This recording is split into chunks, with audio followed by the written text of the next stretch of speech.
ప్రకాశం డిస్టిక్లో ముఖ్యంగా ఈ మన్నేరు, ఈ వాగు, ఈ పరిసర ప్రాంతాల్లో మొత్తం కూడా ప్రాచీన మానవుడికి సంబంధించినటువంటి అవశేషాలు ఉన్నాయి.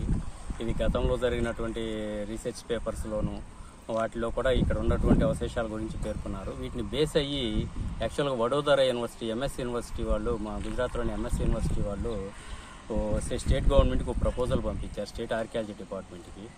ఏమనంటే ఇక్కడ మేము అన్వేషణ చేసి ఇక్కడ త్రవ్వకాలు జరుపుతామనేటువంటి ఒక ప్రపోజల్ గవర్నమెంట్కి పంపించడం వల్ల ఆర్కియాలజీ డిపార్ట్మెంట్కి త్రూ మా ద్వారా మేము సెంట్రల్ ఆర్కియాలజీ డిపార్ట్మెంట్కి, ముఖ్యంగా ASI archaeological survey of India డిపార్ట్మెంట్కి పంపించాము.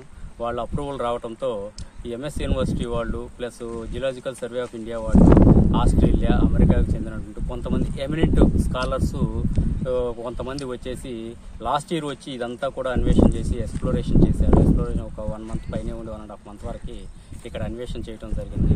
వాళ్ళు ఆ అన్వేషణలో భాగంగా కొన్ని సైట్స్ని ఐడెంటిఫై చేసి, ఆ ఐడెంటిఫై చేసినటువంటి సైట్స్లో ఈ సంవత్సరము లాస్ట్ మంత్ వరకు ఈ మంత్లో అక్కడ ఎక్స్కవేషన్ త్రవ్వకాలు జరపడం జరిగింది.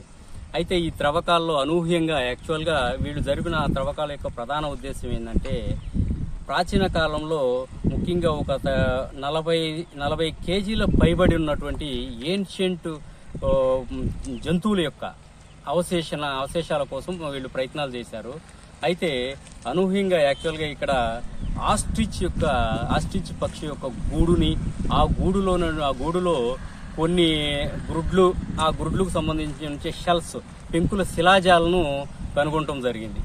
వీటిని కార్బన్ డేటింగ్ మెథడ్కి పంపించడం వల్ల ఇవి సుమారు 41,000 సంవత్సరాల క్రితమయ్యి అని చెప్పేసి ఆ సైంటిఫిక్గా మనకు ప్రూవ్ అయింది. వీటితో పాటు క్రొకడైల్, మొసలి యొక్క అస్థిపంజరము, ఇంకా కొన్ని జంతువుల యొక్క గుర్రము, ఇట్లాంటి కొన్ని జంతువుల యొక్క అవశేషాలు బయటపడ్డాయి. వీటన్నింటినీ కూడా ఇప్పుడు Oxford university, German university plus మన ఇండియాలో ఉన్నటువంటి 4 యూనివర్సిటీలకి, అన్ని యూనివర్సిటీలకి వీటి యొక్క శిలాజాల అవశేషాలని పంపించడం జరిగింది.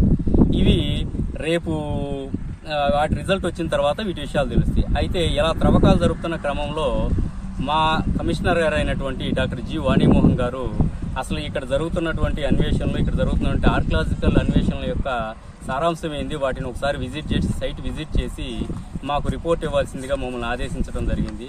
దాంతో నేను డిప్యూటీ డైరెక్టర్ సురేష్ని, నన్ను ప్లస్ అసిస్టెంట్ డైరెక్టర్ వెంకటరావు గారు, ఇంకొక అసిస్టెంట్ డైరెక్టర్ గంగాధర్ గారు, ముగ్గురం కలిసి ఈ సైట్ విజిట్కి వచ్చాం.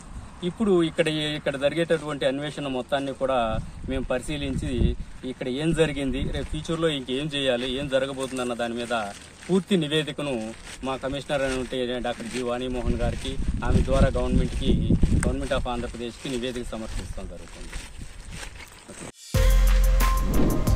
For more videos like this, subscribe Big TV channel.